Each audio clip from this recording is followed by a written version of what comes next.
So we got some more stuff to talk about today in relation to the Transformers Missing Link line with our convoys, as well as some behind-the-scenes stuff with our recent Transformers Generation Selects Voyager class antagony. So let's jump into it here on the Transformers Slag podcast and break it down and make sense of it all. So Figure King magazine, the very famous magazine in Japan that has updates on the latest and greatest of plastic robots, and Figure King magazine issue number 307, coming out literally in the next few days for the September issue, has a extensive photographical and breakdown of the Transformers Missing Link CO1 and CO2 convoys, and showing us some stuff that we have not seen and or talked about yet. So the first thing that they showed us was, we talked about it yesterday, how the convoy is going to have these metallic hips that are going to be very different than the kind of teethy, ratchety ones that the original had. So they have a really nice shot of how those metallic hips are going to work and showing how universal the articulation is there with that. So that's pretty cool. We also see some articulation that we did not know had before. There's actually going to be a little bit of an ab articulation, I guess you could even call it that. The front grille of Optimus Prime's stomach, which kind of makes his abs in a lot of ways, will have a pivot joint and will be able to move, so it's going to have a little bit of an ab crunch, so that's pretty awesome. We've known about this before, but we didn't really get some good photos of it. The matrix chamber is removable if you want it to have to look like the original Diaclone 1985-1986 Optimus Prime. You could remove that matrix chamber and the matrix and have it just raw like that if you wanted to, so that's pretty cool. Looks really nice, though, I have to tell you. It looks really, really good. Another thing we didn't know about was the roller that's going to be included with it is also going to come with a little extra piece that you could put on the back of him that has like almost like a little siren light, which is kind of like the show, oddly enough, but it's just a little extra there. It's nice that that's included, so that's pretty cool. And that same spot where that siren could be pegged in is where that little extra articulation is going to exist for roller, so you could put obviously Optimus Prime's Ion Blaster there, or Convoy's Ion Blaster, and it can pivot up and down. The roller turret section itself is removable this time around and will be on wheels, so that's also a nice nod to different forms of fiction where that is the case, where that is a mobile unit rather than it just being something that's stuck as a turret in the back of the trailer or the repair area. Aside from that, it doesn't look like anything else is different from that of the original. The articulation looks more or less the same as that, except for, again, the wheels on the bottom and the fact that it's removable. And that's it more or less for the CO1 stuff. Like, when they get to the CO2, the only thing that they show us that's new information is that the back of the gun that's going to come with the CO2 anime version is going to have a little bit of gray paint on the back to make it more accurate to Optimus Prime's Ion Blaster in the cartoon, where the CO1 toy version is going to be just a straight-up molded piece of black plastic, again, to be toy accurate. Aside from that, the CO2 photography doesn't really show us anything too new that we didn't already know, especially considering it's just a straight-up repaint of the CO1 without the trailer. But there is some nice photography showing just the comparisons with the original 1984 Optimus Prime, or in the case of Japan, G1 Japan 1985 Convoy.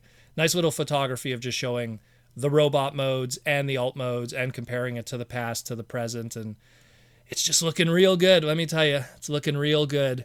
And again, a reminder, CO1 Optimus Prime and CO2 Optimus Prime Anime Edition, or Convoy, these Missing Link releases will be available in late February 2024. Pre-orders are up right now across all your different various Transformer websites.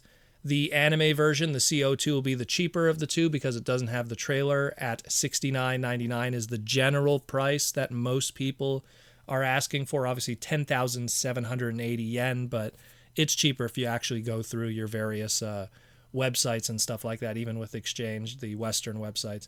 And the CO1 Convoy Toy Edition, which is the one with the trailer, at 17,380 yen, but again, most of the websites are asking 120, which is not too bad, in all honesty, considering all this new tooling and all the new stuff. Pretty good. Again, there's more die cast than even the original when you really weigh it down, so pretty awesome stuff. Very excited about this. Can't wait to see where they go with this line afterwards. I joked about it with the Bumblebee that I showed on my Twitter, so or X, whatever you want to call it, but Twitter. So check that out too if you want to see what a potential Bumblebee will look like if he's the CO3 in the near future. Pretty cool. The other thing we want to cover is Mark Maher, Hasbro designer, did some behind-the-scenes photography of the upcoming Transformers Generation Selects Voyager class Antagony, a nod to the old Bakon figure. Extensive repaint of the Kingdom Inferno.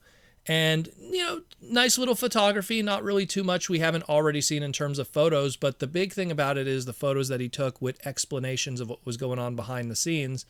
And one thing that he talked about that was really interesting was when they were first designing Inferno, they had that scavenger head planned from the beginning with the hope that one day they would do an extensive partial of Inferno to make a Transmetal Scavenger. So that's why that tooling was already in the chest to have that kind of look of Scavenger's chest and stuff like that. And the new head was just to be able to plop on, and then they would retool the rest of the body to do a Transmetal.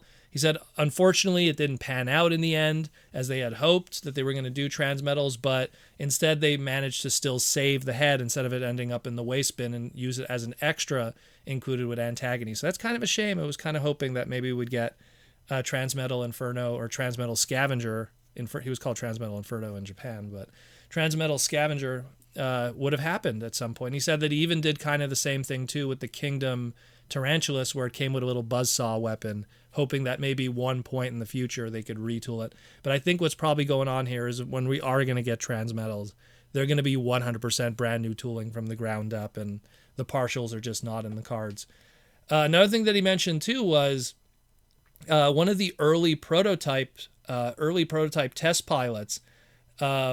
The plastic coloring and the paint that was used for the head sculpt was going to be a much lighter purple to match that of how Antagony looked in the Bakon comics. But then when they got it in hand and they saw how the mandibles were kind of like a dark purple, they liked how that dark purple looked on the mandibles, and they decided to just make it everything match and stuff. And so that's the final product. And there's some really nice photos that show side-by-side comparisons of that test shot to what we're going to be getting. I mean, it looks really good. It looks really good. And when you think about how, Antagony is just one of those Bakon exclusives that goes for insane money today, let alone the opportunity to even find one to buy. This is fantastic. It's a way better figure than the original Inferno toy.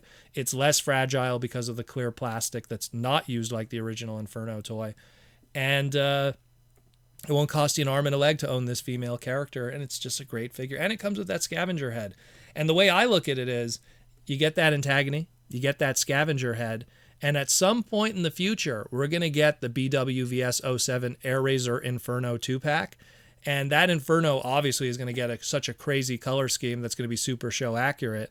So you get that 2-pack, you keep that Inferno as it is, and then you keep your Inferno that you already have from Kingdom, and you make that your true to form Transmetal Inferno / Transmetal Scavenger until Hasbro decides to make one way or another.